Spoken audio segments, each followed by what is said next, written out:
یاد میں تیری سب کو بھلا دوں، کوئی نہ مجھ کو یاد رہے۔ بسم اللہ الرحمن الرحیم۔ ان الحمد للہ نحمده ونستعینه ونستغفره، من يهده اللہ فلا مضل له ومن يضلل فلا هادی له، وأشهد أن لا إله إلا الله وحده لا شريك له، وأشهد أن سيدنا ونبينا وحبيبنا وشفيعنا وقرة أعيننا محمدا عبده ورسوله، صلى الله تبارك وتعالى عليه وعلى آله وأصحابه وأزواجه وذريته وبارك وسلم تسليما كثيرا، أما بعد فأعوذ بالله من الشيطان الرجيم، بسم الله الرحمن الرحيم، وجعلناهم أئمة يهدون بأمرنا لما صبروا وكانوا بآياتنا يوقنون، وقال تعالى وممن خلقنا أمة يهدون بالحق وبه يعدلون، سبحان ربك رب العزة عما يصفون وسلام على المرسلين والحمد لله رب العالمين، اللهم صل على سيدنا محمد وعلى آل سيدنا محمد وبارك وسلم۔ نبی کریم صلی اللہ علیہ وسلم نبیوں میں آخری نبی ہیں۔ آپ کے بعد اب کسی اور کو نبوت نہیں ملنی۔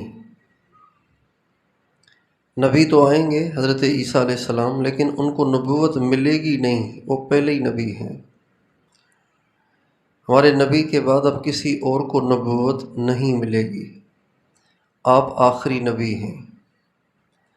اس بات کا تقاضا تو یہ تھا کہ جب آپ آخری نبی ہیں، جبکہ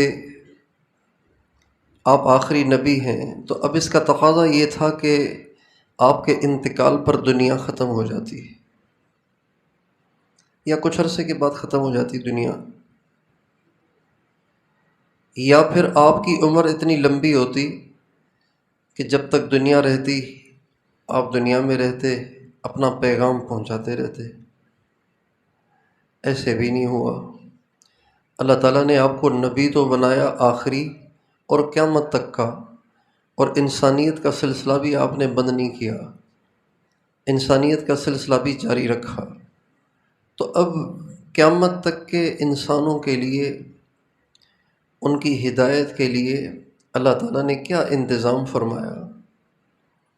چنانچہ نبی کریم صلی اللہ علیہ وسلم کے ارشادات میں اور قرآن مجید کی آیات میں بھی اس کا حل بتایا گیا ہے۔ پہلی بات تو یہ کہ اللہ تعالیٰ نے اس پوری امت کو تبلیغ دین کا اور دعوت اسلام کا ذمہ دار قرار دیا۔ کنتم خیر امۃ اخرجت للناس تأمرون بالمعروف وتنہون عن المنکر وتؤمنون باللہ۔ اے امت محمد صلی اللہ علیہ وسلم، تم سب سے بہترین امت ہو، اور تمہیں انسانوں کی بھلائی اور ہدایت کے لیے نکالا گیا ہے۔ تمہارا کام یہ ہے کہ تم نیکی کو پھیلاؤ، برائی کو مٹاؤ، یہ تمہارا کام ہے۔ پچھلی امتوں کو یہ حکم نہیں ملا،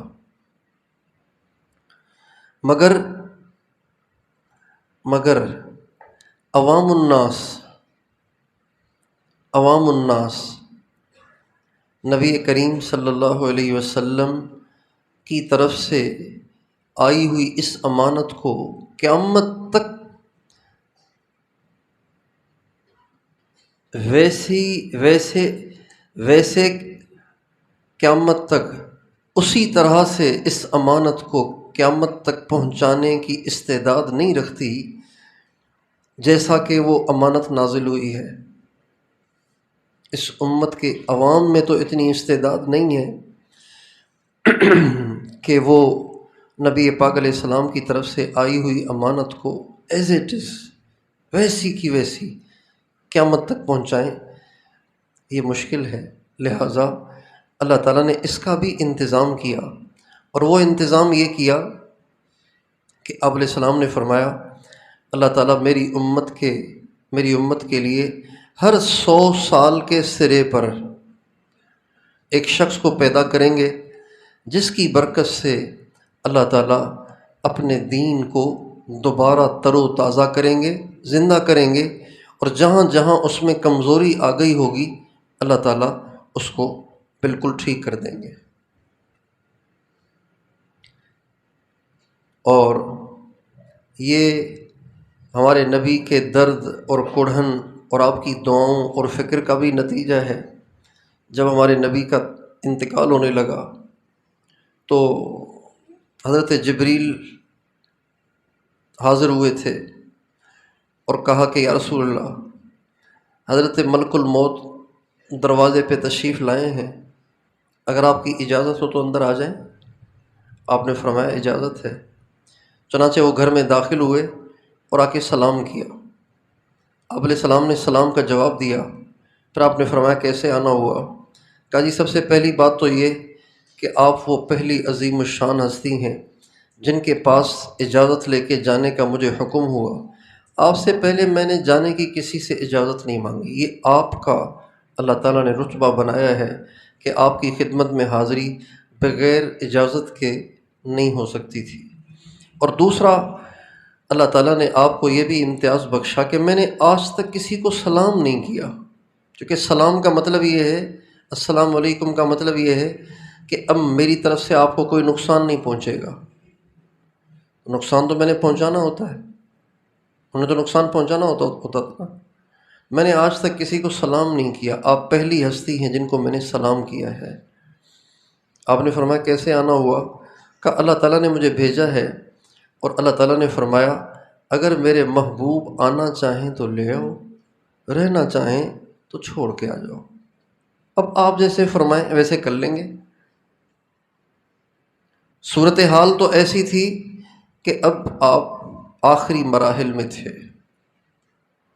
دنیا سے جانے کی آپ پوری تیاری کر چکے تھے، اور صحت آپ کی بالکل نڈھال ہو چکی تھی، ضعف آپ پہ اتنا آ گیا تھا کہ آپ اٹھ کے بیٹھ بھی نہیں سکتے تھے، جبکہ عمر اتنی نہیں تھی۔ عمر صرف عربی کیلنڈر کے لحاظ سے 63، انگریزی کیلنڈر جنوری فروری والے کیلنڈر کے لحاظ سے، انگریزی نہیں کہیں گے اسے، شمسی کیلنڈر کے لحاظ سے آپ کی عمر 61 سال تھی، 61 سال۔ تو آپ علیہ السلام نے جو ہی حضرت ملک الموت نے آپ کو 2 باتوں میں سے ایک کو اختیار کرنے کی بات کی، تو آپ علیہ السلام نے حضرت جبریل کی طرف دیکھا، تو حضرت جبریل نے کہا حضور آپ جیسے مناسب سمجھیں، لیکن اتنی بات ہے کہ اللہ کو آپ سے ملنے کا شوق بہت ہے، اللہ تعالیٰ اب آپ سے ملنے کے شوق میں ہیں۔ تو آپ فرمانے لگے اللہ کو اگر مجھ سے ملنے کا شوق ہے تو مجھے بھی اللہ سے ملنے کا شوق ہے، لیکن ایک بات ہے کہ اگر میں آج دنیا سے چلا جاتا ہوں تو پیچھے میری امت کا کیا ہوگا؟ یہ ہمارے نبی کی رحمت للعالمین کی انتہا ہے کہ کسی نبی نے یہ سوال دنیا سے جاتے وقت نہیں اٹھایا جو ہمارے نبی نے اٹھایا کہ میرے بعد میری امت کا کیا ہوگا۔ چنانچہ حضرت جبریل علیہ السلام اللہ تعالیٰ کے پاس گئے، اللہ تعالیٰ سے ملاقات ہوئی اور اللہ تعالیٰ سے اپنے نبی کی یہ بات عرض کی، تو اللہ تعالیٰ نے فرمایا میرے نبی سے کہو کہ آپ اطمینان سے ہمارے پاس آ جائیں، ہم آپ کے بعد آپ کی امت کو بے یار و مددگار نہیں چھوڑیں گے، ہم آپ کے بعد آپ کی امت کو بے یار و مددگار نہیں چھوڑیں گے، انا لا نخذل امتک، ہم آپ کے بعد آپ کی امت کو بے یار و مددگار نہیں چھوڑیں گے۔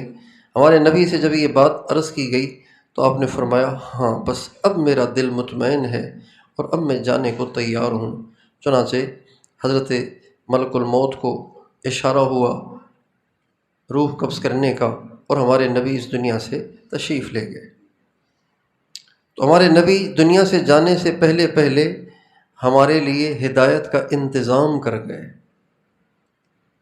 چنانچہ اللہ تعالیٰ نے اپنا وعدہ پورا کیا اور ہمیشہ اللہ تعالیٰ اس امت میں ایسے لوگ پیدا کرتے رہے جن سے دین تر و تازہ ہوتا رہا اور دین کو قوت ملتی رہی اور دین پھیلتا رہا، قوت پکڑتا رہا۔ ان میں سب سے پہلے شخص حضرت ابوبکر صدیق ہیں، جو کہ ہمارے نبی جب انتقال فرما گئے تو ہر طرف کھلبلی مچ گئی، بہت بڑی تبدیلیاں رونما ہو گئیں۔ چند علاقے تھے جو اسلام میں باقی رہے، حجاز مقدس یعنی مکہ مدینہ اور یمن، اور یمن کے کچھ علاقے اور طائف، یہ علاقے باقی رہے۔ باقی بہت سے علاقے مرتد ہو گئے، یا انہوں نے زکوٰۃ سے انکار کر دیا یا انہوں نے دین کو ہی چھوڑ دیا۔ اب ایک دم امت پہ حال آ گیا۔ اللہ تعالیٰ نے حضرت ابوبکر صدیق کو ذریعہ بنایا اور پھر انہوں نے ہمت کی، صحابہ کو اکسایا، صحابہ کو ہمت دی اور حوصلہ دلایا، اور پھر صحابہ کو تیار کیا، اور ان حضرات نے مل کے دوبارہ قدم اٹھائے اور لشکر بنائے اور ادھر ادھر پھیلے، اور ان کی محنت اور قربانیوں کی برکت سے اللہ تعالیٰ نے ٹوٹتے اسلام کو دوبارہ سے تعمیر کر دیا۔ اس امت کے پہلے مجدد حضرت ابوبکر صدیق ہیں، جنہوں نے ٹوٹتے اسلام کو دوبارہ سے تعمیر کیا اور مٹتے اسلام کو دوبارہ سے اللہ تعالیٰ نے ان کے ذریعے سے زندہ کیا۔ پھر حضرت علی المرتضیٰ رضی اللہ تعالیٰ عنہ کے بعد حضرت عثمان رضی اللہ عنہ کے زمانے میں اختلاف ہوا، جس سے بڑا نقصان ہوتا رہا۔ حضرت علی کے زمانے میں شدید اختلاف رہا، نقصان ہوتا رہا۔ حضرت علی کی شہادت کے بعد حضرت امام حسن رضی اللہ تعالیٰ عنہ نے خلافت سے دستبرداری اختیار کر لی اور حضرت معاویہ کے حوالے کر دی، تو جو امت میں ایک افتراق تھا، جو توڑ تھا، وہ ختم ہوا۔ اور مگر حضرت معاویہ کے بعد پھر یزید جیسا ناہنجار اس امت کا امیر بن گیا، اور اس کے بعد پھر زبردست قسم کا تنزل آنا شروع ہوا، اور بنو امیہ کے نوجوانوں نے اس امت کو نقصان پہنچایا، اور نبی کریم صلی اللہ علیہ وسلم اور خلفائے راشدین کی ہوئی محنتوں پہ انہوں نے اچھی طرح پانی پھیرا۔ پھر اللہ تعالیٰ نے انہی میں سے ایک شخص جن کا نام عمر بن عبدالعزیز تھا، ان کو اٹھایا۔ ان کو خلافت تو صرف 2 سال ملی، لیکن اللہ تعالیٰ نے ان کے ذریعے سے ان بنو امیہ کے بگڑے ہوئے نوجوانوں سے آئے ہوئے بگاڑ کو کسی حد تک ختم کیا، اور اس کے جراثیم ختم کیے، اور اس کو صحیح سمت میں لانے کی کوشش کی۔ مگر چونکہ ان کو اس کا اختیار نہیں تھا کہ وہ اپنے بعد کسی اہل کو منتخب کریں، لہذا وہی دوبارہ بھیڑ چال چل پڑی، اور نا اہل قسم کے لوگ امت کے امیر بنتے رہے، اور امت کا نقصان ہوتا رہا۔ لیکن اللہ تعالیٰ وقتاً فوقتاً امت میں ایسے لوگ پیدا کرتے رہے کہ جن کے ذریعے سے امت میں روحانیت رہی، علم رہا، دین رہا، دینی جذبات رہے، ان کے اخلاق اچھے رہے، ان میں نمازیں زندہ رہیں، ان میں قرآن زندہ رہا، ان میں عبادات زندہ رہیں، دینی احکام زندہ رہے۔ ایسے لوگ اللہ تعالیٰ پیدا کرتے رہے جن ہستیوں کے ذریعے سے دین کو تر و تازگی ملتی رہی، ان کو مجدد کہا جاتا ہے۔ مجدد، ان اللہ یبعث لہذہ الامۃ علی رأس کل 100 سنۃ من یجدد لہا دینہا۔ اللہ تعالیٰ اس امت کے لیے ہر 100 سال میں ایک ایسے شخص کو پیدا فرمائیں گے، بھیجیں گے کہ جو اس امت کے دین کی تجدید کرے گا، تر و تازہ کرے گا اور آنے والے نقص کو پورا کرے گا اور اس آنے والے دراڑ کو بھرنے کی کوشش کرے گا۔ اس امت میں بہت مجدد آئے، مختلف لوگوں کے مختلف اقوال ہیں، ہمارے اکابر نے اس پہ مستقل کتابیں لکھی ہیں۔ ہمارے قریب کے بزرگ حضرت مولانا ابو الحسن علی ندوی رحمۃ اللہ علیہ، جو مولانا الیاس صاحب کے بہت قریبی ساتھیوں میں سے تھے، اور حضرت شاہ عبد القادر رائے پوری رحمۃ اللہ علیہ کے خلیفہ تھے، اور دنیا میں بظاہر تاریخ پر جتنی ان کی گہری نظر تھی ان کے زمانے میں کسی اور کی نہیں تھی۔ اسی وجہ سے ان کو مفکر اسلام کا لقب ملا۔ عجم تو عجم، عرب کے ہاں بھی ان کا ڈنکا بجتا تھا، عرب علماء بھی ان کا بہت احترام کرتے تھے، عزت کرتے تھے، اور یہاں تک کہ حرمین شریفین کے علماء بھی ان سے ملنے کو اپنی سعادت سمجھتے تھے، وہ اتنے بڑے آدمی ہیں۔ قریب میں انتقال ہوا، رائے گنج تشریف لائے تھے 1998 میں، تو انہوں نے کتاب لکھی تاریخ دعوت و عزیمت۔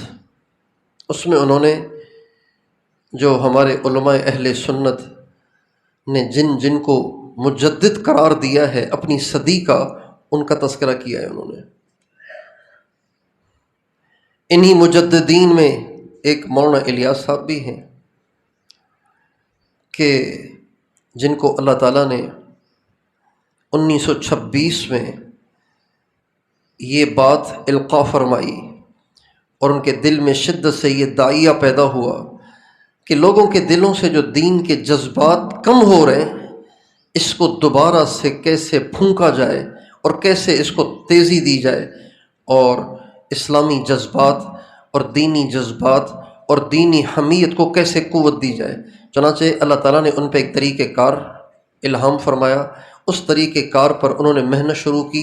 بظاہر اس طریقہ کار کے چلنے کے کوئی آثار نظر نہیں آ رہے تھے، اور اس زمانے کے علماء بھی کہتے تھے کیسے ہوگا، نہیں ہو پائے گا، مشکل کام ہے، لیکن اللہ تعالیٰ نے ان کے خلوص کی برکت سے اور اپنے فضل سے ان کے اس طریقہ کار کو عموم بخشا، قبولیت بخشی، یہاں تک کہ دنیا کے تمام خطوں میں، تمام بر اعظموں میں اللہ تعالیٰ نے اس طریقہ کار کو زندہ کیا، اور اس طریقہ کار کے ذریعے سے لاکھوں نہیں کروڑوں انسانوں کو اللہ نے ہدایت دی، کروڑوں۔ یہ جتنے مجددین آئے یہ سب اللہ کے مقبول بندے تھے، سب اللہ کے مقبول بندے تھے، اور ان سے بہت کام ہوا، بڑی ہدایت پھیلی، انسانوں کو روشنی ملی، لیکن ان مجددین میں سے کسی بھی مجدد سے پوری دنیا کے چپے چپے پر پورا دین زندہ نہیں ہوا، اور ان مجددین میں سے کسی مجدد کے ذریعے پوری دنیا سے کفر بالکل نابود نہیں ہوا، ختم نیست و نابود نہیں ہوا، رہا کفر، رہا ہمیشہ رہا۔ مگر نبی کریم سرور دو عالم رحمت للعالمین صلی اللہ علیہ وسلم کے ذریعے ہمیں یہ خبر پہنچی، اور ایک نہیں، دو نہیں، 20 احادیث سے جو اتنی مستند ہیں کہ جن کی سندوں میں کسی کو کسی قسم کا کوئی اشکال نہیں ہے، ان احادیث کے ذریعے سے ہمیں اس بات کی تسلی دی گئی، اس امت کو تسلی دی گئی کہ اس امت کو مایوس نہیں ہونا چاہیے اگر کفر دن دن آئے، اور اگر کفر دنیا میں سینہ تان کے چلے، اور اگر کفر دنیا میں پھیلتا رہے اور اس کی سازشیں کامیاب ہوتی رہیں، تو اس امت کے درد مندوں کو اور اس امت کے اہل دل کو مایوس نہیں ہونا چاہیے۔ اللہ تعالیٰ قیامت سے پہلے ایک ایسی ہستی کو پیدا فرمائیں گے کہ جن کے ذریعے سے دنیا کے چپے چپے پر 100% اسلام بھی زندہ ہوگا، اور ان کے ذریعے سے دنیا کے چپے چپے سے کفر ہمیشہ کے لیے نیست و نابود ہو جائے گا۔ ہمارے نبی نے ہمیں اپنے 20 ارشادات کے ذریعے سے یہ تسلی دی ہے۔ آپ علیہ السلام تشریف لائے سفر سے، تو آپ کی عادت شریفہ یہ تھی کہ مدینے میں داخل ہوتے ہی سب سے پہلے مسجد تشریف لے جاتے، 2 رکعت پڑھتے، اس کے بعد اپنے گھر نہیں، سیدھے اپنی بیٹی کے گھر تشریف لاتے تھے، حضرت ام فاطمہ رضی اللہ عنہ کے گھر سب سے پہلے ان کے پاس تشریف لاتے تھے۔ اور ان کی عادت شریفہ یہ تھی کہ جب بھی آپ علیہ السلام تشریف لاتے اور ان کو پتہ چلتا کہ ابو تشریف لا رہے ہیں تو حضرت فاطمہ دروازے تک آ جاتی تھی، انتظار کرتی تھیں، پتہ تو چل جاتا تھا کہ حضور تشریف لے آئیں، تو دروازے تک آ جاتی، آپ علیہ السلام کا استقبال کرتی، آپ کے ماتھے کا بوسہ لیتی، آپ کے ہاتھ کا بوسہ لیتی، آپ کا ہاتھ اپنے ہاتھ میں پکڑ لیتی اور پھر ان کو اپنے گھر لے جاتی اور آپ علیہ السلام کو بٹھاتی اور آپ کا اکرام کرتی، آپ سے محبت کا اظہار کرتی۔ یہ ان کی عادت شریفہ تھی، اور بالکل یہی عادت شریفہ ہمارے نبی کی بھی تھی جب حضرت سیدہ فاطمہ آپ کی خدمت میں حاضر ہوتی۔ چنانچہ ایک دفعہ آپ علیہ السلام تشریف لائے تو آپ کے چہرے پہ گرد و غبار تھا، آپ کے کپڑے بہت پرانے ہو رہے تھے، میلے بھی ہو رہے تھے، پرانے بھی ہو رہے تھے، اور آپ کے چہرے پہ گرد و غبار تھا۔ جو ہی آپ گھر میں داخل ہوئے، حضرت بی بی فاطمہ کا سامنا ہوا تو حضرت فاطمہ نے آپ کو دیکھا تو حضرت فاطمہ رو پڑی۔ آپ علیہ السلام نے فرمایا ما یبکی کی یا بنیہ، بیٹی کیوں رو رہی ہو؟ کہا ابو کیسے نہ روں، قد شحب لونک وخلولقت ثیابک، آپ کے چہرے کا رنگ بدل چکا ہے، آپ کے کپڑے بہت پرانے میلے ہو رہے ہیں، اتنا آپ کا عجیب حال ہے، مجھ سے دیکھا نہیں جا رہا، اس لیے مجھے رونا آ رہا ہے۔ آپ نے فرمایا بیٹی پریشان نہ ہو، پریشان نہ ہو، فإن اللہ بعث اباک بأمر لا يبقى على وجه الارض بیت مدر ولا وبر ولا شعر الا ادخلہ اللہ بعز عزیز او بذل ذلیل۔ بیٹی پریشان نہ ہو، اللہ تعالیٰ نے تیرے باپ کو ایسا دین دیا ہے جو پوری دنیا کے چپے چپے پر، ہر کچے مکان میں، ہر پکے مکان میں، ہر بالوں کے بنے ہوئے خیموں میں بھی داخل ہو کے رہے گا۔ جو اس کو قبول کرے گا عزت پائے گا، اور جو اس کو رد کرے گا وہ ذلیل ہوگا۔ اب یہ جو ہے نا بات، کچے پکے مکان میں دین داخل ہو کے رہے گا، یہ بات ابھی تک پوری نہیں ہوئی۔ فتوحات حضرت عمر کے دور میں بہت ہوئیں، حضرت عثمان کے دور میں بہت ہوئیں، حضرت علی، حضرت معاویہ، ان کے زمانوں میں بہت فتوحات ہوئی ہیں، اور ان کے بعد بھی ہوئی ہیں۔ آپس میں لڑتے رہے بعد والے، اور اہل بیت کی ٹانگیں کھینچتے رہے، ظلم و ستم کرتے رہے، لیکن کفار سے لڑتے رہے ہیں اور اسلام کو آگے بڑھاتے رہے ہیں۔ لیکن بالکل ہی دنیا سے کفر نیست و نابود نہیں ہوا، ہمیشہ کفر رہا اور کفر سے لڑائیاں رہیں، اور یہ کفر ہی کی کارستانیاں ہیں کہ اب تک بھی کفر ہمارا پیچھا نہیں چھوڑ رہا، اور ہمارے دین کو نقصان پہنچاتے پہنچاتے پہنچاتے اتنا نقصان پہنچایا کہ مسلمان ہی دین سے ناشنا ہو گئے، اور ہر جگہ اس خبیث کفر نے اور اس کے سرغنوں نے مسلمانوں کو آپس میں لڑا دیا ہے۔ جہاں دیکھو مسلمان آپس میں دست و گریباں ہیں۔ تو کفر بالکل ختم نہیں ہوا، اور چپے چپے پر اسلام زندہ نہیں ہوا۔ یہ بات آپ نے حضرت فاطمہ سے فرمائی۔ یہ بھی عجیب بات ہے کہ یہ ارشاد آپ نے حضرت فاطمہ سے فرمایا، کسی اور سے نہیں، ان سے فرمایا۔ اور دوسری احادیث میں آپ علیہ السلام فرماتے ہیں میرے اہل بیت میں سے ایک شخص کو اللہ پیدا کرے گا جس کا نام میرے نام جیسا ہوگا، اس کے والد کا نام میرے والد کے نام جیسا ہوگا، وہ میری بیٹی فاطمہ کی نسل سے ہوگا، اور لوگ اس کو مہدی کہا کریں گے۔ اللہ تعالیٰ اس کو ایسی قبولیت بخشے گا کہ وہ ساری زمین کو یملأ الارض قسطا وعدلا کما ملئت ظلما وجورا، وہ ساری دھرتی کو انصاف سے اور عدل سے ایسے بھر دے گا جیسے اس سے پہلے زمین ظلم اور ستم سے بھر چکی ہوگی۔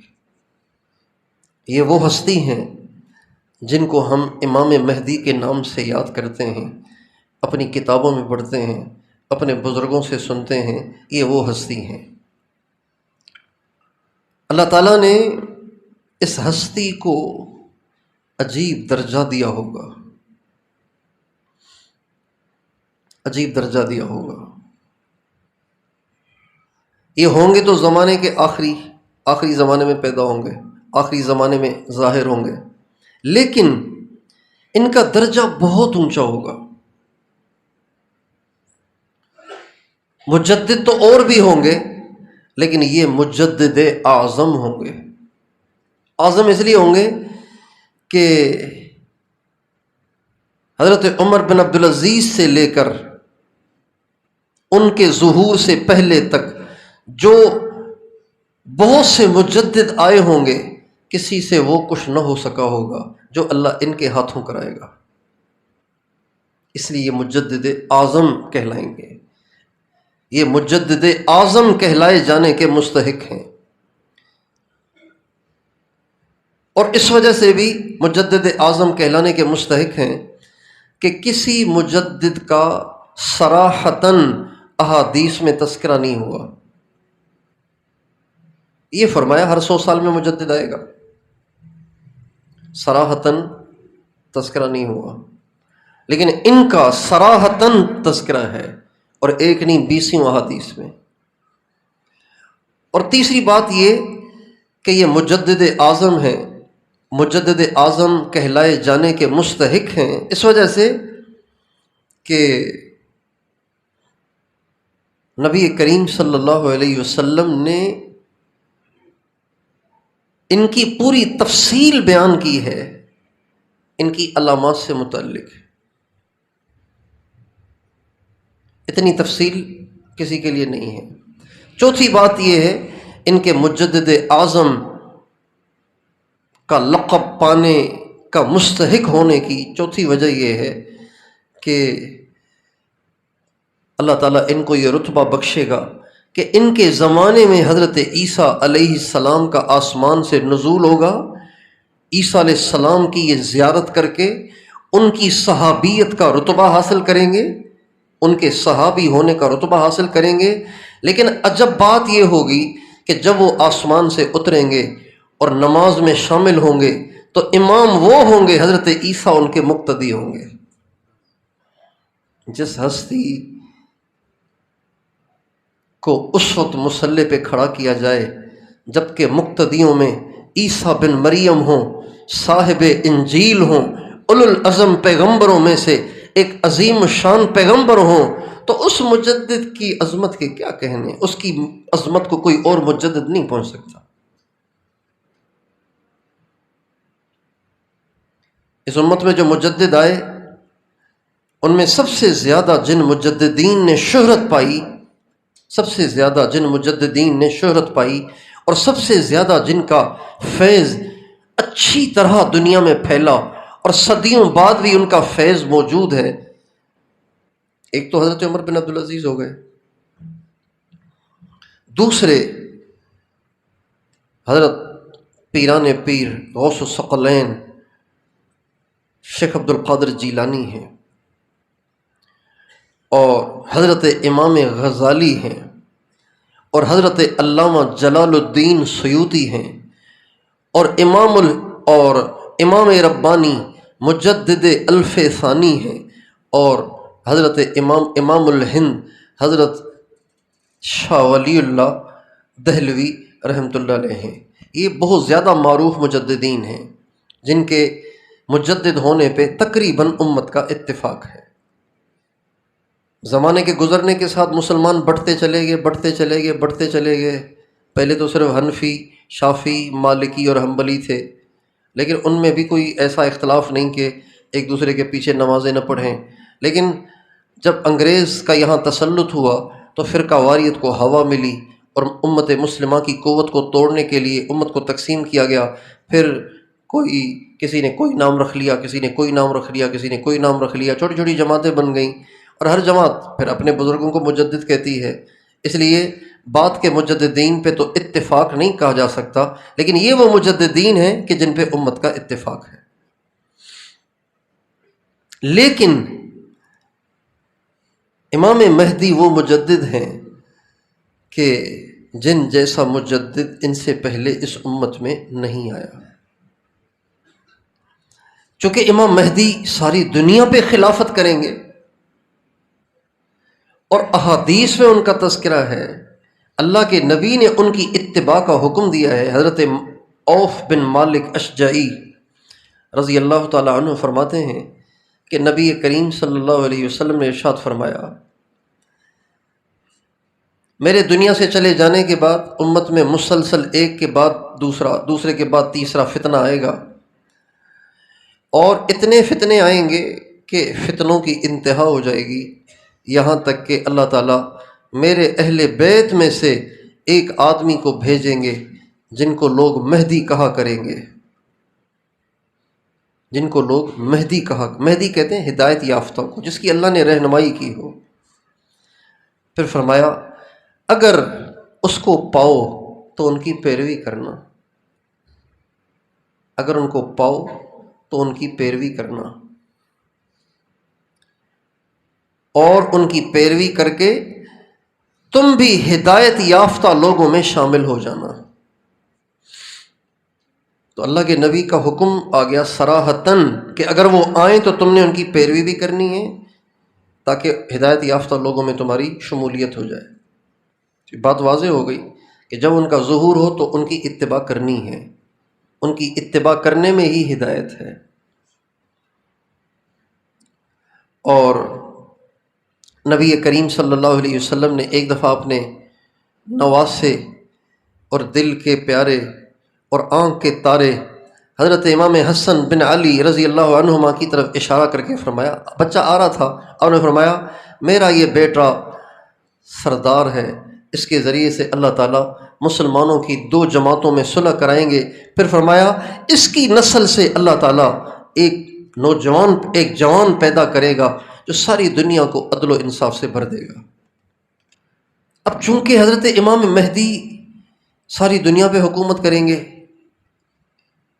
اور ان کو جو وجاہت اور عزت ملے گی وہ کسی کو بھی نہیں ملے گی۔ حدیث میں آتا ہے یحبہ اہل الارض و اہل السماء، آسمان والے بھی ان سے محبت کریں گے، زمین والے بھی ان سے محبت کریں گے، ایسی محبوبیت ان کو حاصل ہوگی کہ ایسی محبوبیت ان سے پہلے بعد والی امت میں کسی کو نہیں مل سکی، ایسی ان کو محبوبیت ملے گی۔ تو اب چونکہ یہ عزت کی باتیں ہیں ساری، تو اس امت میں ایسے سر پھرے بہت سے پیدا ہوئے اور ہوتے رہتے ہیں جو اس عزت کو پانے کے لیے عزت کے بھوکے، عزت کے حریص، عزت کے لالچی، خام خواہ اپنے آپ پر امام مہدی ہونے کا لیبل فٹ کر کے دعوے کرنا شروع کر دیے اور کرتے رہتے ہیں۔ چنانچہ ہمارے یہاں بھی ایک سرپھرا پیدا ہوا سندھ میں، اس نے کہا میں مہدی ہوں، گوہر شاہی، اللہ نے اس کو اس کے انجام تک پہنچایا۔ ایسے اور بھی بہت سارے پیدا ہوئے جنہوں نے اپنے آپ کو مہدی ہونے کا دعویٰ کیا۔ یہ جو غلام محمد قادیانی، اس کو بھی سب سے پہلے یہی سوجھی کہ مہدی ہونے کا دعویٰ کرے، چنانچہ اس نے مہدی ہونے کا دعویٰ کیا۔ سب سے پہلے اس نے مہدی ہونے کا دعویٰ کیا، بعد میں جا کے اس کا دماغ اور خراب ہوا، اور آس پاس جو اس کے چمچے اور چیلے اور چماٹے تھے انہوں نے اس کی حوصلہ افزائی کی، یہاں تک کہ اس کو یہ ہمت ہو گئی کہ یوں کہنے لگ گیا کہ میں تو محمد صلی اللہ علیہ وسلم ہی ہوں، دوسری شکل میں آ گیا ہوں، دوبارہ آ گیا ہوں۔ میں کبھی کہتا میں مسیح موعود ہوں، عیسیٰ ویسیٰ کوئی نہیں آئیں گے، میں ہی سب کچھ ہوں، معاذ اللہ۔ اور اس خبیث نے حضرت عیسیٰ کو بہت گندی گندی گالیاں دی ہیں جو اس کی کتابوں میں لکھی ہوئی ہے۔ ابتدا اس کی یہاں سے ہوئی کہ میں مہدی ہوں۔ اللہ تعالیٰ علماء حق کو جزائے خیر دے کہ جنہوں نے ایسے سرپھروں کا خوب علاج کیا اور تعاقب کیا اور ان کی گمراہی سے امت کو آشنا کیا۔ لوگ خام خواہ علماء کے پیچھے پڑے رہتے ہیں، ان نالائقوں کو پتہ نہیں ہے کہ ان علماء نے اپنی جانوں پہ کھیل کر، فاقے اٹھا کر اور اپنے بچوں کی تنگیاں اور تکلیفیں اور بیویوں اور بچوں کی بیماریاں برداشت کر کے کس طرح اسلام کو بچایا ہوا ہے اور دین کو بچایا ہوا ہے، اور کس طرح وہ تنگ دستی کی زندگی گزار کے آپ کے ایمان کے محافظ، آپ کے دین کے محافظ، آپ کے عقائد کے محافظ بنے ہوئے ہیں۔ یہ تو مریں گے تو پتہ چلے گا۔ فسوف ترى اذا انکشف الغبار افرس تحت رجلک ام حمار۔ آج تو ان لبرل قسم کے لوگوں کو ترقی کی راہوں میں رکاوٹ یہ مولوی نظر آتے ہیں، لیکن جب مریں گے تو پتہ چلے گا کہ یہ مولوی تمہارے کتنے ہمدرد تھے اور انہوں نے کیسے اپنی جان پہ کھیل کے آپ کے دین کو بچایا، آپ کے عقائد کو بچایا۔ اگر یہ مولوی نہ ہوتے تو ہم سب قادیانی ہوتے، اگر یہ مولوی نہ ہوتے تو ہم اکبر کے اپنے گھڑے ہوئے دین الہی کے تابع دار ہوتے۔ اکبر بادشاہ گزرا ہے مغل سلسلے کا، اس کو جو اس کے آس پاس دو مولوی تھے انہوں نے اس کو ایک نیا دین بنا کے دیا اور کہا کہ محمد صلی اللہ علیہ وسلم کا جو دین تھا وہ 1000 سال تک تھا، وہ ختم ہو گیا، اب آپ یہ نیا دین ہے اس کی ترویج کریں، آپ اس دور کے مجدد ہیں۔ چنانچہ اس نے نیا دین پیدا کیا، نیا دین۔ لیکن اللہ تعالیٰ نے ایک اپنے دیوانے کو کھڑا کیا جنہیں لوگ مجدد الف ثانی کے نام سے یاد کرتے ہیں، جن کا نام احمد تھا، جن کا مرقد سرہند میں ہے۔ اللہ نے ان کو کھڑا کیا اور ان کی روحانی قوت سے اور ان کی محنت کوشش اور دل کے درد اور سوز سے اللہ تعالیٰ نے اس کے فتنے کو بجھا کے رکھ دیا۔ آج کوئی جانتا ہی نہیں کہ دین الہی کیا اور اکبر کون تھا۔ یہ ان مولویوں کی محنتیں اور ان کی قربانیاں ہیں۔ تو چونکہ امام مہدی بڑی معزز شخصیت ہوں گے، اس لیے بہت سے ایسے جن کے دماغ خراب ہوں گے اور جو شہرت کے بھوکے ہوں گے اور عزت کے لالچی ہوں گے، حریص ہوں گے، ان کو شیطان یہ سجھائے گا کہ تم بھی کہہ دو چند لوگ تمہیں بھی مل ہی جائیں گے۔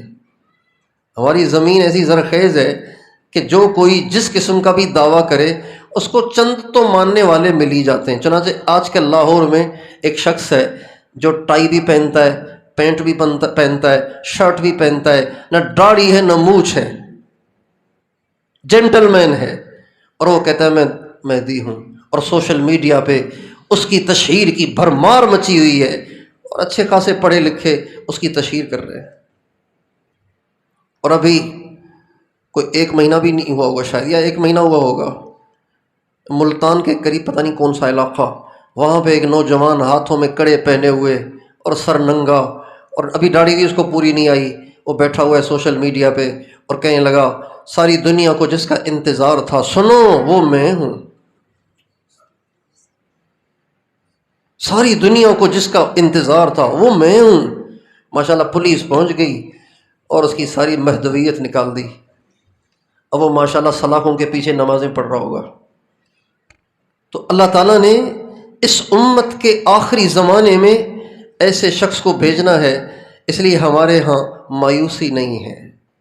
کفر چاہے کتنا طاقتور ہو جائے، کفر چاہے کتنے جدید ہتھیار اپنے پاس جمع کر لے، کفر چاہے کتنی بڑی ایٹمی طاقت بن جائے، اور کفر چاہے کتنے لاؤ لشکر جمع کر لے، اور کفر کے پاس چاہے کتنی لمبی چوڑی فوجیں ہوں، اور کفر چاہے معیشت کے چنگل میں امت مسلمہ کو کتنا پھنسائے، اور چاہے کتنا امت مسلمہ کی قوتوں کو مقروض کر کے کمزور کرے، لیکن وہ دن ضرور آنا ہے جب یہ کفر مٹے گا، اسلام کا بول بالا ہوگا، اللہ تعالیٰ اپنے نبی کی سنت کو قوت دے گا۔ هو الذی بعث فی الامیین رسولا منہم هو الذی ارسل رسوله بالہدی ودین الحق لیظہرہ علی الدین کلہ ولو کرہ المجرمون۔ اللہ تعالیٰ فرماتے ہیں میں نے اپنے نبی کو بھیجا ہی اس لیے ہے کہ اس کا دین سارے دینوں پہ غالب رہے۔ یریدون لیطفئوا نور اللہ بافواہہم واللہ متم نورہ ولو کرہ المشرکون۔ اللہ تعالیٰ فرماتے ہیں یہ سب کے سب اپنی پھونکوں سے میرے نور کو بجھانا چاہتے ہیں، مگر میں نے اپنے نور کو تام کرنے کا اور دنیا میں اسے روشن کرنے اور پھیلانے کا فیصلہ کر رکھا ہے، انہیں چاہے کتنا برا لگے، یہ میرے نور کو روشن ہونے سے اور اس دنیا کے چپے چپے پہ زندہ ہونے سے کبھی بھی روک نہیں سکتے۔ یعنی جن کوششوں سے آج ہم گھبراتے ہیں نا، وہی امریکہ اتنا طاقتور ہو گیا، اسرائیل ایسا طاقتور ہو گیا، ساری دنیا اس کے پاس اکٹھی ہو گئی، اتنی فوج، اتنی ٹیکنالوجی، اور ایسے ان کے پاس خفیہ آلات آ گئے ہیں کہ آپ اس وقت یہاں دارالاحسان میں کیا باتیں ہو رہی ہیں یہ بھی ان کے پاس پہنچ رہی ہیں۔ آپ اپنی بیوی کے پہلو میں لیٹے ہوں، کیا باتیں ہو رہی ہیں وہ بھی ان کے پاس پہنچ رہی ہیں، موبائل کے ذریعے سے پہنچ رہی ہیں ساری چیزیں ان کی۔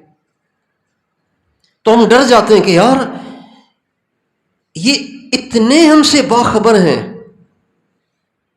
اتنے باخبر ہیں، تو ان کے شر سے ہم کیسے بچیں گے؟ اللہ تعالیٰ فرماتے ہیں وَمَكَرُوا وَمَكَرَ اللَّهُ وَاللَّهُ خَيْرُ الْمَاكِرِينَ، یہ چاہے کتنی تدبیریں کریں، اللہ کی تدبیر ہمیشہ ان کی تدبیر پہ غالب رہے گی۔ کفر نے ہمارے نبی کو شہید کرنے کی کتنی کوششیں کی، لیکن ہمارے نبی کو اللہ نے بچایا۔ اللہ ایسے ہی ہمیشہ اپنے دین کو بچائے گا، اپنے دین کو غالب کرے گا۔ ہمارے نبی جب حضرت ابوبکر صدیق کے ساتھ داخل ہوئے غار ثور میں، تو مکے کے سردار ڈھونڈتے ڈھونڈتے غار ثور پہ آ کے کھڑے ہو گئے، غار ثور پہ آ کے کھڑے ہو گئے۔ حضرت ابوبکر صدیق کہتے ہیں ہم ان کے پاؤں دیکھ رہے تھے، یہ سامنے کھڑے ہوئے، ہم اندر تھے، آپس میں باتیں کر رہے ہیں، یہاں تک تو آئیں، آگے کہاں گئے، آگے کہاں گئے، آگے کہاں گئے، آپس میں باتیں کر رہے ہیں۔ حضرت ابوبکر صدیق ہمارے نبی سے کہنے لگے لو ان احدہم نظر تحت قدمیہ لابصرنا، حضور اگر ان میں سے کسی ایک نے جھک کر اندر جھانک لیا تو کیا ہوگا؟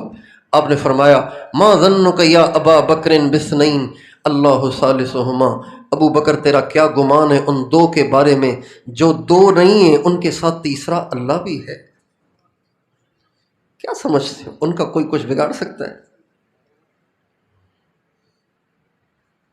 فانوس بن کے جس کی حفاظت خدا کرے، فانوس بن کے جس کی حفاظت خدا کرے، پھونکوں سے وہ چراغ بجھایا نہ جائے گا۔ فانوس سمجھتے ہیں؟ پہلے زمانے میں لالٹین ہوتے تھے، لالٹین، اس میں مٹی کا تیل ڈالتے تھے، اس میں شمع کی طرح ایک بتی، کپڑے کی بتی جلتی تھی، اس کے اوپر شیشہ چڑھا دیتے تھے تاکہ باہر کی ہوا اس شمع کو، اس بتی کو بجھا نہ دے۔ اس شیشے کو فانوس کہتے ہیں۔ فانوس بن کے جس کی حفاظت خدا کرے، وہ شمع کیا بجھے جسے روشن خدا کرے۔ اس لیے نا امیدی نہیں ہے، جتنا امت کا نقصان ہو چکا ہے اس سے زیادہ بھی ہو، تب بھی ایک دن ان کا تنزل آنا ہے، ہماری ترقی آنی ہے۔ ایک دن آنا ہے کہ مسجدیں بھر جائیں گی، ایک دن آنا ہے کہ دنیا میں اسلام ہی اسلام ہوگا، ایک دن آنا ہے کہ دنیا میں ہمارے نبی کی سنت ہی رائج ہو جائے گی، کہیں کسی کا کوئی نام و نشان نہیں رہے گا، نہ ہندو رہیں گے، نہ عیسائی رہیں گے، نہ یہودی رہیں گے، نہ بدھ مت رہیں گے، نہ کوئی دہریہ رہے گا۔ دنیا میں کسی نوعیت کا کوئی کفر، اس کا کوئی نام و نشان تک باقی نہیں رہے گا۔ ہر جگہ محمد کا جھنڈا لہرائے گا، ہر جگہ میرے نبی کا نام روشن ہو جائے گا، ہر جگہ اسلام کا بول بالا ہو جائے گا۔ ہماری بس یہ خواہش ہے کہ اللہ ہمیں مرنے سے پہلے وہ دن دکھا دے، اللہ ہمیں وہ دن دکھائے کہ ہم حضور کے دین کو زندہ دیکھیں۔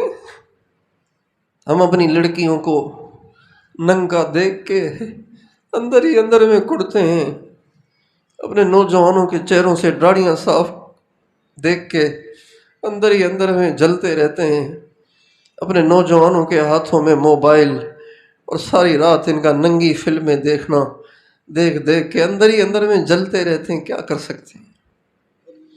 ہمارے ہاتھ میں اپنا دل بھی نہیں ہے، اپنی اولاد کا بھی دل نہیں ہے، ہم کسی کے دل کو کیسے بدل سکتے ہیں؟ لیکن یہ آرزو ہم ضرور رکھتے ہیں کہ اللہ تعالیٰ ہمیں اسلام کی بہار بھی دکھائے، اسلام کی بہار بھی دکھائے۔ اے اللہ، جیسے آپ نے ہمیں خزاں دکھائی، یہ ہمارا نصیب ہے، آپ نے ہمیں خزاں دکھائی۔ میں مولانا ظاہر شاہ صاحب رحمۃ اللہ علیہ کی ٹانگیں دبا رہا تھا، عصر کے بعد کا وقت تھا، تو مولانا ظاہر شاہ صاحب رحمۃ اللہ علیہ کی آنکھوں میں آنسو تھے اور چہرہ بڑا اداس تھا، اور فرما رہے تھے کس دور میں ہم پیدا ہو گئے ہیں، کس دور میں پیدا ہو گئے ہم، یہ فرما رہے تھے ہم کس دور میں پیدا ہو گئے۔ تو یہ ہمارا نصیب ہے کہ ہم اس دور میں پیدا ہوئے، لیکن بس اللہ سے اتنی درخواست ہم کرتے ہیں کہ یہ اگر آپ نے ہمیں دکھ دیا ہے اور یہ ہماری قسمت میں لکھا تھا تو ہمیں وہ خوشی بھی دکھا کہ جب تیرے نبی کا دین دنیا میں عروج پکڑے گا اور زندہ ہوگا اور اسلام کا نام روشن ہوگا اور کفر نیست و نابود ہوگا، اسلام کے دشمن سارے تہے تیغ ہو جائیں گے، ہلاک ہو جائیں گے اور ذلیل ہو جائیں گے، اور نبی کے چاہنے والے عزت پائیں گے۔ آج تو نبی کے چاہنے والے بے عزت ہیں، آج تو نبی کے چاہنے والے دنیا میں سب سے زیادہ ہلکے اور سستے ہیں، ان کا خون دنیا میں سب سے سستا ہے۔ اللہ وہ دن ہمیں دکھائے کہ نبی کے ماننے والوں اور نبی کے چاہنے والوں اور نبی کے دیوانے دنیا میں سب سے زیادہ معزز ہوں، اور ہمیں اللہ کی اجازت سے یہ امید ہے، ہمارا دل گواہی دیتا ہے کہ اللہ تعالیٰ وہ دن ہمیں ضرور دکھائے گا، کہو انشاءاللہ۔ لیکن وہ دن جس ہستی کے ذریعے سے آئے گا، ہمارے نبی نے اس کی بشارت ہمیں دے دی ہے۔ حضرت مولانا یوسف صاحب رحمۃ اللہ علیہ جو مولانا الیاس صاحب کے بیٹے ہیں، وہ فرماتے ہیں کہ جو ہم نے تبلیغ کا کام اللہ نے شروع کرایا ہے، اس کام کی انتہا 3 باتوں میں سے کسی ایک پر ہوگی۔ 3 باتوں میں سے کسی، یہ کس کا فرمان ہے؟ مولانا یوسف رحمۃ اللہ علیہ۔ وہ فرماتے ہیں یا تو اس کام سے دنیا میں دین زندہ ہو جائے گا، یا دین تو زندہ نہیں ہو سکے گا ساری دنیا میں پورا، لیکن کام کرنے والے اللہ کے ہاں معذور ٹھہریں گے۔ یا اللہ ہم نے تو بڑی کوشش کی تیرے دین کو زندہ کرنے کی، لیکن ہم سے نہیں ہو سکا، بس کیا کریں۔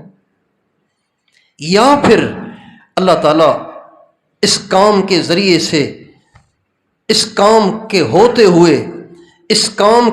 ہوئے اللہ تعالیٰ امام مہدی کو ظاہر کریں گے اور سارا مجمع جا کے ان سے مل جائے گا،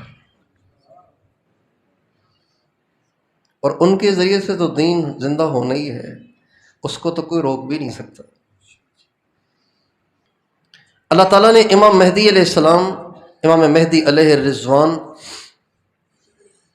کے جو حالات رکھے ہیں وہ تقریباً حضرت موسیٰ علیہ السلام سے ملتے جلتے رکھے ہیں۔ موسیٰ علیہ السلام کی پیدائش ہونے سے فرعون ڈرتا تھا اور ان کو بچپن میں ہی قتل کرنے کا اس نے پروگرام بنایا ہوا تھا، لیکن اس نے بڑے بچے قتل کیے لیکن وہ قتل نہیں ہوئے۔ پھر فرعون نے وہ ان کو قتل بھی نہ کر سکا، اور اللہ کی شان فرعون کے گھر ہی میں اللہ نے اس کو پالا۔ اور پھر موسیٰ علیہ السلام وہاں سے بھاگے، آدمی قتل ہو گیا تھا، وہاں سے بھاگے اور پھر کافی عرصے کے بعد آئے، اور پھر اللہ تعالیٰ نے ان کو نبوت دے دی تھی، اور پھر ایک عرصے تک انہوں نے محنت کی اور پھر ان کے دین کو غلبہ ہوا، اور فرعون اور اس کا لاؤ و لشکر سارا تباہ ہوا۔ اسی قسم کے ملتے جلتے حالات حضرت امام مہدی علیہ الرضوان کے ساتھ بھی پیش آئیں گے، جو کتابوں میں لکھے ہوئے ہیں۔ علامات قیامت پہ ہمارے بہت سے اکابر نے کتابیں لکھی ہیں، ان میں یہ سب باتیں تفصیل سے لکھی ہوئی ہیں۔ ہر مسلمان کو ان کو پڑھنا چاہیے تاکہ علامات قیامت سے آگاہی رہے، اور زمانے کی علامات کو پہچان کر ان کو اپنے لیے راستہ متعین کرنا آسان ہو علماء کرام کی رہنمائی میں۔ امام مہدی کے بارے میں جو عقیدہ بعض لوگوں کے ہاں پایا جاتا ہے کہ وہ آج سے پتہ نہیں اتنی صدیاں پہلے پیدا ہوئے تھے، پھر وہ غار میں چلے گئے تھے، پھر باہر نہیں آئے، یہ فرسودہ ہے، اس کی کوئی حقیقت نہیں ہے، ایسے نہیں ہوگا۔ امام مہدی باقاعدہ پیدا ہوں گے، آخری زمانے میں پیدا ہوں گے، بچپن ہوگا، علم سیکھیں گے، بڑے زبردست عالم ہوں گے اور بڑے ہوں گے، اور ان کا ظہور ایک دم نہیں ہوگا، رفتہ رفتہ ہوگا. ان کا ظہور ایک دم نہیں ہوگا، رفتہ رفتہ ہوگا، رفتہ رفتہ. اس طرح ہوگا کہ پہلے تو صرف یہ بات مشہور ہوگی کہ ان کا نام بالکل حضور والا، ان کے والد کا نام حضور والا، اور کچھ نشانیاں بھی ان میں پائی جاتی ہیں. پہلے اس طرح سے ان کا ظہور ہوگا، یعنی ان کا تعارف ہوگا. پھر اس کے بعد اور زیادہ ان کی تشہیر ہوگی، پھر اور زیادہ تشہیر ہوگی، یہاں تک کہ مکمل طور پر ان کا ظہور بیت اللہ شریف میں مقام ابراہیم اور حجر اسود کے درمیان ہوگا. چونکہ امام مہدی علیہ السلام علیہ الرضوان کی بہت زیادہ عزت ہوگی، اس لیے عزت کے بھوکے پھر دعوے کرتے رہتے ہیں. اب اس وجہ سے امت مسلمہ کو چاہیے کہ امام مہدی کی جو نشانیاں احادیث کی مستند کتابوں میں بتائی گئی ہیں وہ پڑھیں اور اپنے گھر والوں کو سنائیں، اور یہ سلسلہ جاری رکھیں تاکہ کسی غیر مہدی کے جھانسے میں آ کر کسی فتنے میں مبتلا نہ ہو جائیں. ہم سارے مسلمانوں کو پتہ ہے کہ ہمارے نبی آخری نبی ہیں، لہٰذا اب کوئی یہاں سے اٹھ کے کہہ کے جی میں نبی ہوں، ہم اس کو تھپڑ ماریں گے، نکل یہاں سے کمبخت، نبی آ گیا تو یہاں سے.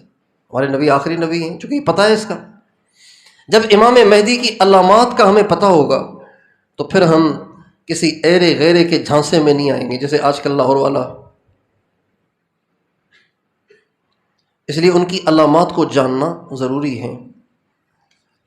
میں آپ حضرات کے سامنے ان کی کچھ علامات عرض کر دیتا ہوں، آپ اس کو سن لیں اور سمجھ لیں، اور مزید اس سے تھوڑی سی زیادہ تفصیل کے لیے یہ جو ہمارے ہاں اس عاجز نے کچھ احادیث جمع کی ہیں حضرت امام مہدی سے متعلق، چھوٹا سا کتابچہ ہے، اللہ تعالیٰ توفیق دے تو وہ لے لیں، اپنے گھروں میں اس کو پڑھیں تاکہ آپ کے بچوں میں امام مہدی کی زیارت کا شوق بھی پیدا ہو.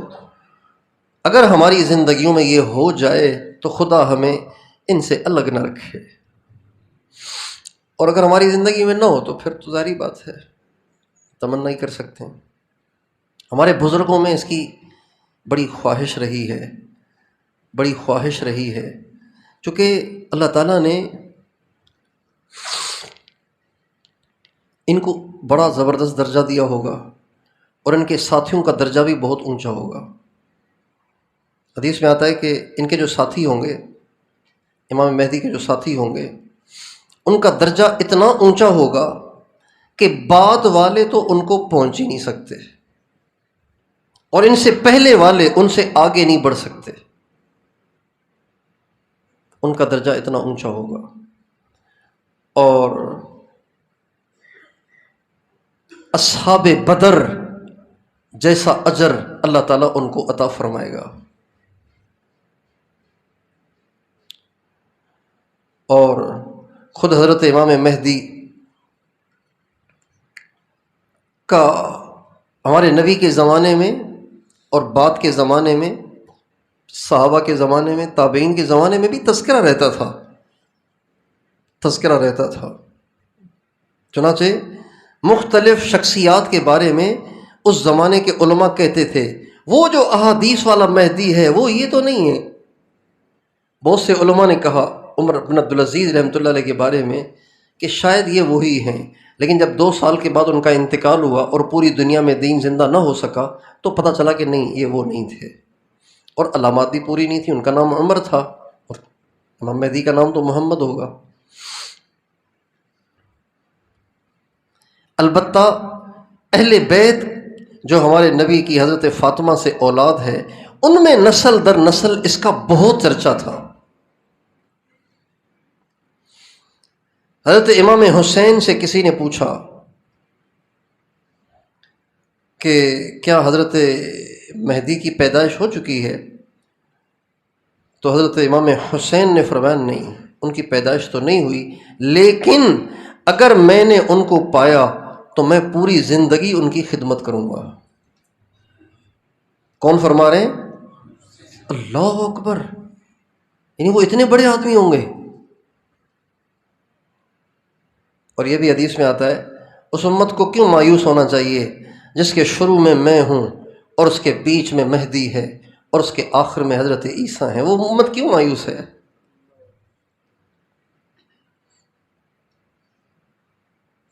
ہمارے اکابر کو ان کی زیارت، ان کی نصرت، ان کا ساتھ دینے کا بڑا شوق تھا۔ چنانچہ ہمارے دارالعلوم دیوبند کے جو سب سے پہلے محتمم تھے حضرت مولانا شاہ رفیع الدین رحمۃ اللہ علیہ، یہ دارالعلوم کے پہلے محتمم تھے مولانا قاسم صاحب کے زمانے میں، اور یہ خلیفہ تھے حضرت شاہ عبد الغنی مجددی رحمۃ اللہ علیہ کے، جو کہ استاد تھے مولانا محمد قاسم صاحب حضرت مولانا رشید احمد گنگوہی کے بخاری شریف میں، یہ ان کے استاد تھے، ان کے خلیفہ تھے یہ مولانا رفیع الدین صاحب رحمۃ اللہ علیہ۔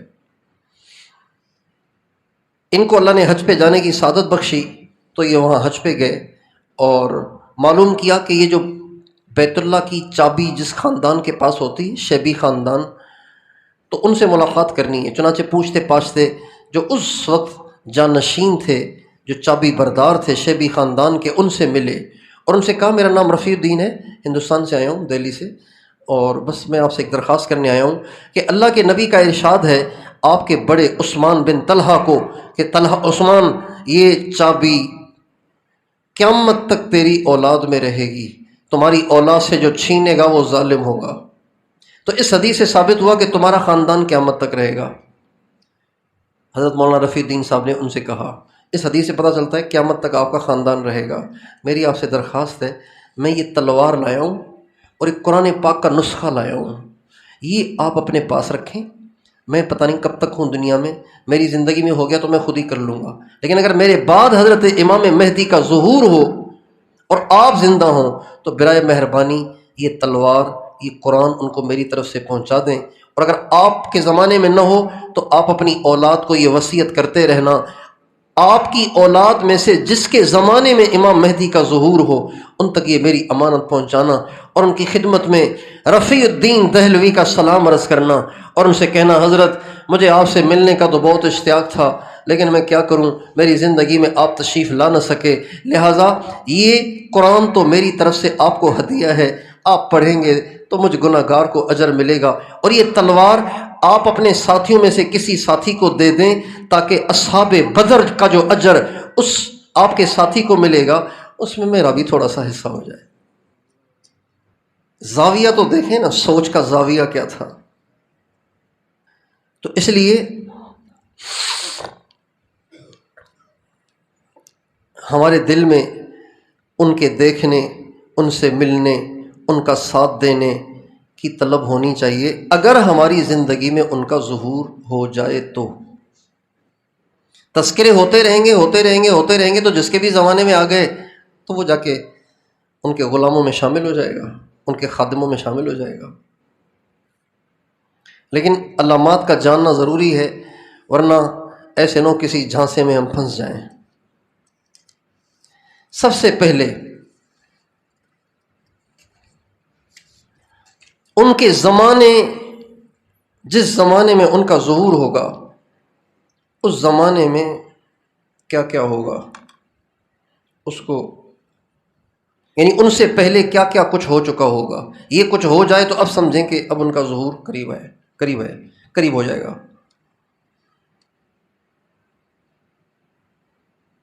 ایک تو یہ کہ جب وہ آئیں گے نا تو اس سے پہلے زمین ظلم و ستم سے بھر چکی ہوگی، انصاف نام کی کوئی شے نہیں ہوگی، آپ کو انصاف کہیں نہیں ملے گا۔ اب آپ جائیں دفتروں میں، پیسے کے بغیر کوئی کام نہیں ہوتا، مسجد کا کام بھی پیسوں کے بغیر نہیں ہوتا، مدرسے کا کام وہ عورتوں کے لیے ہم سوچ رہے تھے کہ کوئی ہم عورتوں کے لیے بھی جگہ بنائیں جہاں پہ عورتوں کی تعلیم ہو، تربیت ہو، ساری چیزیں ہوں۔ اب وہ کتنے مہینوں سے لگے ہوئے ہیں اور دفتروں والے اللہ کے لیے تو کر نہیں رہے تھے، اب پیسے دیے اب بھی ٹال مٹول یہ وہ خام خواہ اس کو لمبا لمبا لمبا لمبا کیے جا رہے ہیں۔ ظلم و ستم سے زمین بھر چکی ہوگی، کسی کو انصاف نہیں ملے گا۔ دوسری بات یہ جو اہم بات ہے کہ امت کہیں بھی آپس میں ایک نہیں ہوگی، ٹکڑے ٹکڑے ٹکڑے ٹکڑے در ٹکڑے، ٹکڑے در ٹکڑے، ٹکڑے در ٹکڑے۔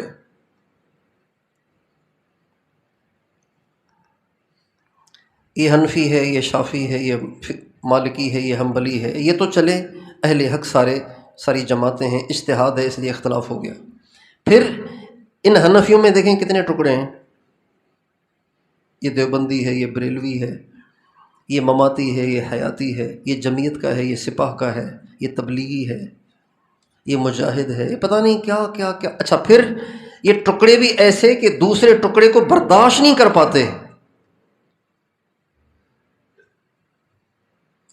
محنتیں مختلف ہیں، ہر ایک اپنے میدان میں محنت کرے تو چلو اس میں تو کوئی حرج نہیں بھائی، کوئی مدرسے کے ذریعے سے علم کو پھیلا رہا ہے، اور کوئی عوام الناس میں محنت کر کے ان میں دین کا شوق پیدا کر رہا ہے تبلیغ کے ذریعے، اور کوئی خانقاہ کھول کے بھائی لوگوں کے تزکیے کی محنت کر رہا ہے، اور کوئی کہیں اگر کفار سے جہاد ہو رہا ہے تو اس میں برسر پیکار ہے، اور کوئی اسلامی ملک میں اسلامی قانون کے لانے کے لیے جد و جہد کر رہا ہے، اور کوئی کسی باطل فرقے کے رد پہ محنت کر رہا ہے، تو یہ ساری چیزیں ٹھیک ہے، لیکن آپس میں دست و گرے باں ہونا، ایک دوسرے کو برداشت کرنا، اس کو فرقہ واریت کہتے ہیں، اس کو اختلاف کہتے ہیں، اس کو فرقہ واریت کہتے ہیں،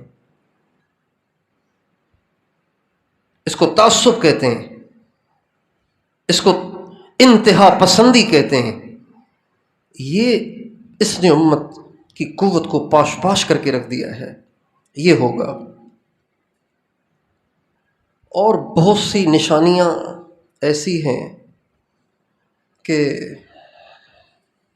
ایک یہ نشانی بھی ہے کہ زلزلے بھی کثرت سے آئیں گے، کبھی کہیں جھٹکے، کبھی کہیں جھٹکے، کبھی کہیں جھٹکے، کبھی کہیں جھٹکے، سنتے نہیں سنتے، یہ بھی بہت ہوگا۔ آسمان سے مختلف دھماکوں کی آوازیں آئیں گی،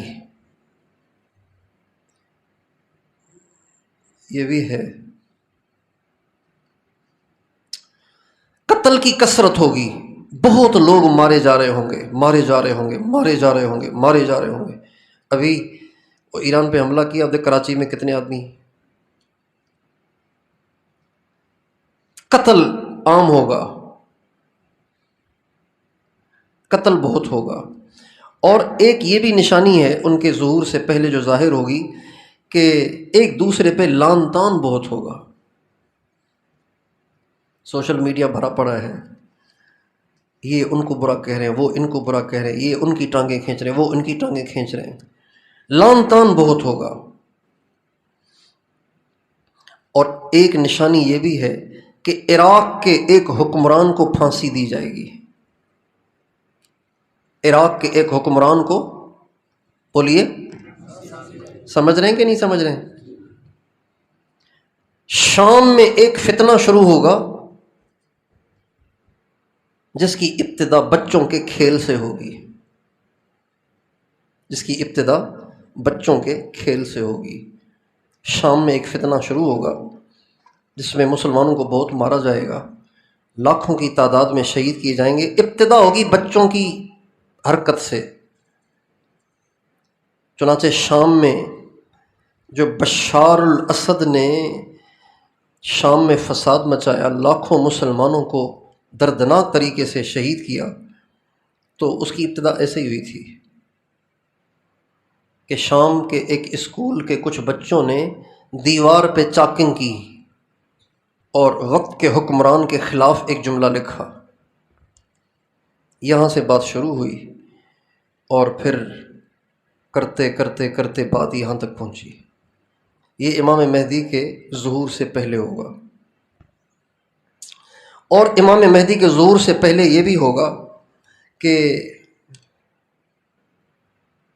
ایک بادشاہ کی موت واقع ہوگی، ایک بادشاہ کی موت واقع ہوگی، اور اس کے 3 بیٹوں کا آپس میں اور اس بادشاہت پر 3 شہزادوں کی آپس میں لڑائی ہوگی، 3 شہزادوں کی آپس میں لڑائی ہوگی، وہ کہے گا میں بادشاہ بن جاؤں، وہ کہے گا میں بادشاہ بن جاؤں، ان کی آپس میں لڑائی ہوگی، مگر ان میں سے بادشاہ کوئی بھی نہیں بن سکے گا۔ یہ بھی ان کے ظہور سے پہلے ہوگا۔ اور یہ بھی ہوگا کہ رمضان میں فسادات شروع ہو جائیں گے۔ کیا شروع ہو جائیں گے؟ کس میں؟ رمضان میں۔ اور شوال میں ہنگامے ہوں گے، ذی قعدہ میں قبائل کا اتحاد ہوگا، اور ذی الحجہ میں حاجیوں کو لوٹا جائے گا، اور منی میں خون ریزی ہوگی، اور وہ حج بغیر کسی امیر کے پڑھا جائے گا۔ اور اس کے بعد حضرت امام مہدی کا ظہور ہوگا۔ یہ ساری نشانیاں ہیں، اور ان کا ظہور جو ہوگا وہ بیت اللہ شریف کے اندر ہوگا، مقام ابراہیم اور حجر اسود کے درمیان ہوگا۔ اور ظہور یوں ہوگا کہ جب امت بالکل اس بات کی ضرورت محسوس کرے گی کہ اب ہمیں لیڈرشپ چاہیے، اور اب امت کو ایک کرنے والی ہستی چاہیے، اور احادیث میں انہوں نے نشانیاں پڑھ رکھی ہوں گی، اور وہ نشانیاں اس ہستی پہ فٹ آ رہی ہوں گی، تو ان نشانیوں کو ان میں چیک کر کے فٹ کر کے پھر وہ ان کو کہیں گے اب آپ نے ہمیں بیعت کرنا ہے۔ وہ کہیں گے نہیں نہیں مہدی میں نہیں ہوں، کوئی اور ہوگا، وہ جان چھڑائیں گے۔ لیکن وہ زبردستی ان کا ہاتھ پکڑیں گے اور کہیں گے اگر آپ نے انکار کیا تو امت مسلمہ میں بہنے والے سارے خون کا وبال آپ کے سر پہ ہوگا۔ چنانچہ زبردستی ان کے ہاتھ پہ بیعت کریں گے۔ یہ ساری نشانیاں ہیں۔ اور ایک نشانی جو احادیث میں پڑھنے کو ملی وہ یہ کہ امام مہدی اصل میں ان کے آباء و اجداد یمن کے ہوں گے۔ ان کے آباء و اجداد کہاں کے ہوں گے؟ یمن کے ہوں گے۔ اور ان کے آباء و اجداد کی اصل بستی کا نام کرعا ہوگا۔ کیا ہوگا؟ کرعا۔ یہ بھی حدیث میں نام آتا ہے۔ یمن میں ان کے آباء و اجداد ہوں گے۔ ان کی جو پیدائش ہوگی وہ یا مکہ میں ہوگی یا مدینے میں ہوگی، یہ دونوں باتیں ہیں، پتہ نہیں کہاں ہوگی۔ اور ان کے آباء و اجداد کی جو اصل بستی ہے اس کا نام کرعا ہوگا۔ اور امام مہدی خود کیسے ہوں گے؟ تو حدیث میں آتا ہے کہ ان کا نام محمد ہوگا، ان کے والد کا نام عبداللہ ہوگا، ان کی والدہ کا نام آمنہ ہوگا، اور حضرت فاطمہ کی اولاد میں سے ہوں گے۔ حضرت فاطمہ کے دو بیٹے امام حسن اور امام حسین، ان میں سے امام حسن کی اولاد میں سے ہوں گے۔ بعض روایات میں آتا ہے کہ امام حسین کی اولاد میں سے ہوں گے، لیکن پھر ان دونوں روایات کو علماء نے یوں جمع کیا ہے کہ والد کی طرف سے امام حسن کی طرف سے امام حسن کی نسل سے ہوں گے، والدہ کی طرف سے امام حسین کی نسل سے ہوں گے۔ اور قرین قیاس بھی یہی ہے کہ وہ حسنی سید ہوں گے، حسنی سید ہوں گے۔ اور علماء نے اس کی وجہ لکھی ہے کہ امام مہدی کا حضرت حسن کی اولاد میں سے ہونا اللہ تعالیٰ کے ہاں اس لیے منظور ہے کہ حضرت امام حسن نے امت کے توڑ کو ختم کرنے کے لیے خلافت کی قربانی دی، اپنی سرداری کی قربانی دی، اور اپنی خلافت کو جس کے وہ بالکل اہل اور حقدار تھے حضرت معاویہ رضی اللہ عنہ کے حوالے کیا امت کو توڑ سے بچانے کے لیے۔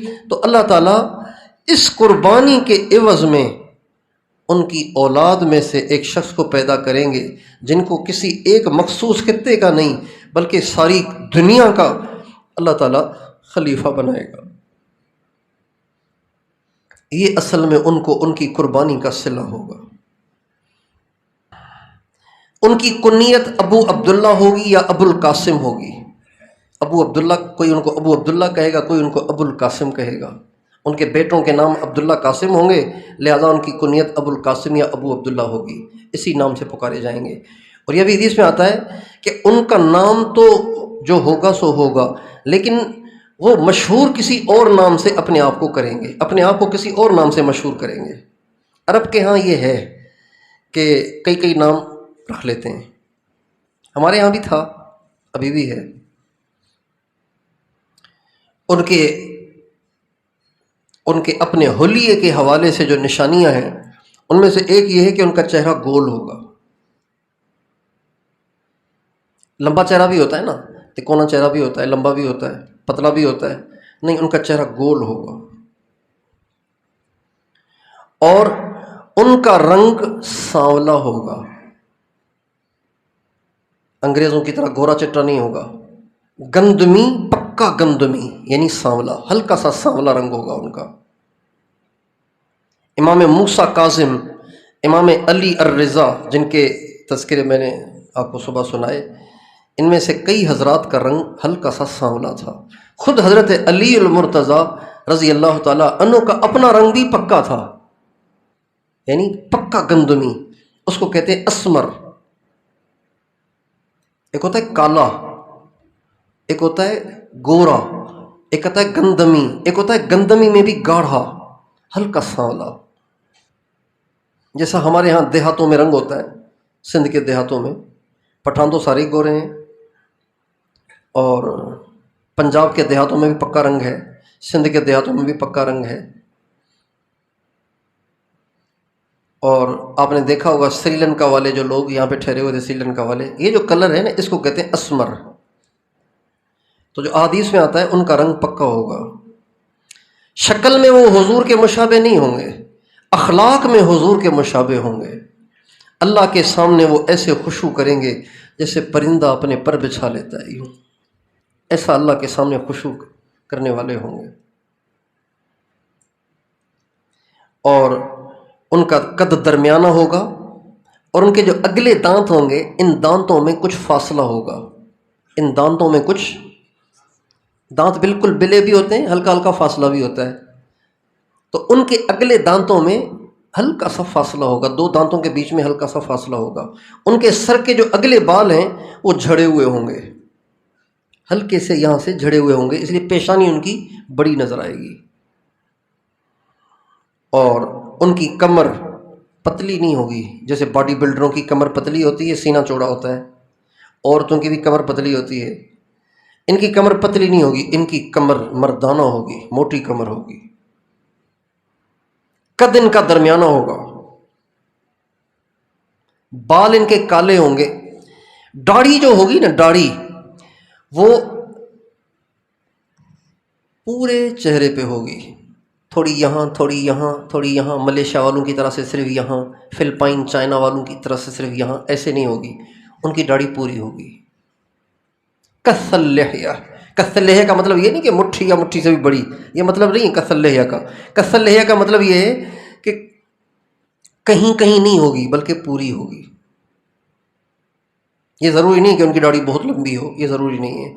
کث اللحیہ کا مطلب ہے کہ یہ جو جبڑوں والا حصہ ہے یہ پورا بالوں سے ڈھکا ہوا ہوگا، یہ نہیں کہ یہاں سے ہوں گے، یہاں سے نہیں ہوں گے، یہاں سے ہوں گے، یہاں سے نہیں ہوں گے، ایسے نہیں ہوگا۔ چہرہ ان کا نورانی ہوگا، اور کندھے ان کے چوڑے ہوں گے، چوڑے ہوں گے آپ، اور ان کے جسم پہ تلوں کے نشان کافی سارے ہوں گے، ان کے جسم پہ تلوں کے نشان کافی سارے ہوں گے۔ ایک نشان ان کے بائیں کندھے کے نیچے ہوگا، یہ یہاں بائیں کندھے کے نیچے، اور ایک تل کا نشان ان کی ران پہ ہوگا، ایک تل کا نشان ان کے رخسار پہ ہوگا۔ آنکھیں قدرتی طور پہ ایسی ہوں گی جیسے ان میں سرما لگا ہوا ہو، دانت بہت سفید اور چمکدار ہوں گے، اور مستقل سفید پگڑی پہنیں گے۔ کیا پہنیں گے؟ کیا پہنیں گے؟ کون سی؟ مستقل سفید پگڑی پہنیں گے۔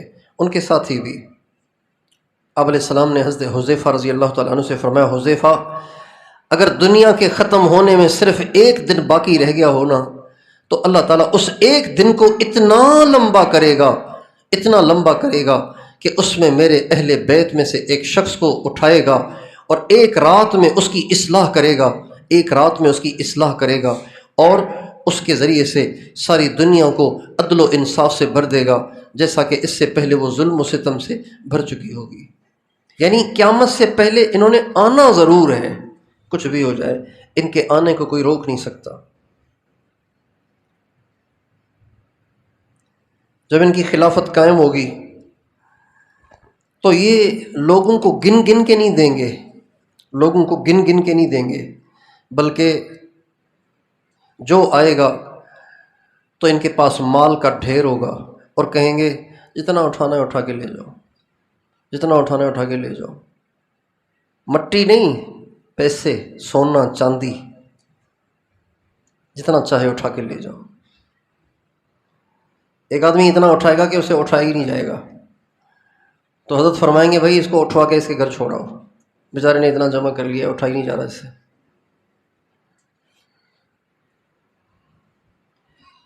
اور زمین اپنی تمام برکتیں اگل دے گی، آسمان اپنی ساری برکتیں آخری قطرہ بھی برسا دے گا۔ آپ علیہ السلام کا ارشاد ہے ان کے زمانے میں میری امت وہ خوشیاں دیکھے گی کہ اس سے پہلے میری امت نے کبھی اتنی خوشیاں نہیں دیکھی ہوں گی۔ اللہ تعالیٰ ان کے ذریعے سے ساری دنیا میں دین کو زندہ کریں گے، اسلام کا بول بالا کریں گے، اور یہ حضرت امام حسن کی اولاد میں سے ہوں گے۔ اور اللہ تعالیٰ سے دعا ہے کہ اللہ تعالیٰ اگر ہمارے زمانے میں یہ ہو جائے تو یہ ہماری سعادت ہوگی۔ اللہ تعالیٰ ہمیں عافیت کے ساتھ اتنے ان کے ادنا خدام میں، ان کے ادنا سپاہیوں میں اللہ تعالیٰ ہمیں بھی شامل فرما دے۔ وما ذالک اللہ بعزیز، اللہ کے ہاں مشکل نہیں، اللہ چاہیں تو کر سکتے ہیں۔ پچھلے دنوں یہ بات میں نے عرض کی تھی کہ حضرت امام حسن، حضرت امام حسین، ان دونوں کی مثال حضرت اسحاق اور حضرت اسماعیل کی سی ہے۔ اللہ تعالیٰ نے حضرت اسحاق علیہ السلام کی اولاد میں بہت نبی پیدا کیے، بنی اسرائیل کے ہزاروں نبی ان کی اولاد میں سے آئے، اور اللہ تعالیٰ نے اسماعیل علیہ السلام کی اولاد میں ایک ہی نبی بھیجا، سبحان اللہ، ایسا کہ بس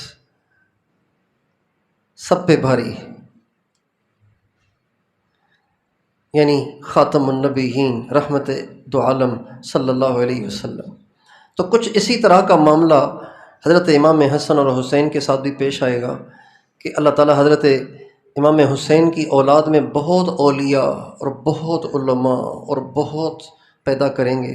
ابھی بھی یمن میں ایک علاقہ ہے حضرموت، اس میں ایک علاقہ ہے تریم، سیون، حضرموت کا علاقہ، تو وہاں بڑے بڑے علماء ہیں، بڑے بڑے محدثین ہیں، بڑے بڑے صوفیاء ہیں، اور سب کے سب حضرت امام حسین کی اولاد میں سے۔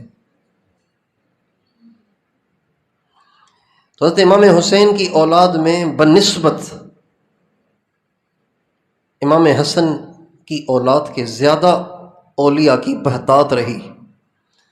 حضرت امام حسن کی اولاد میں بھی بڑے بڑے لوگ پیدا ہوئے، حضرت امام حسن المثنی، حضرت امام عبداللہ بن حسن المثنی یہ، اور حضرت امام محمد ذو النفس الزکیہ، یہ بھی ان کی اولاد میں، یہ بڑے بڑے لوگ تھے۔ اور پیران پیر غوث الثقلین حضرت شیخ عبد القادر جیلانی، یہ بھی حضرت امام حسن کی اولاد میں سے ہیں۔ لیکن آخری زمانے میں امام حسن کی اولاد میں سے ایک ایسی ہستی کی ولادت ہوگی، ایک ایسی ہستی دنیا میں ظاہر ہوگی کہ جن کی نظیر پچھلے ولیوں میں نہیں ہوگی۔ امام ربانی مجدد الفسانی رحمۃ اللہ علیہ کے ارشاد سے پتہ چلتا ہے کہ ان کا درجہ پچھلے تمام ولیوں سے بڑا ہوگا، پچھلے تمام ولیوں سے بڑا ہوگا۔ کیوں؟ اس لیے کہ وہ صحابی ہوں گے نا، حضرت عیسیٰ علیہ السلام کے صحابی ہوں گے۔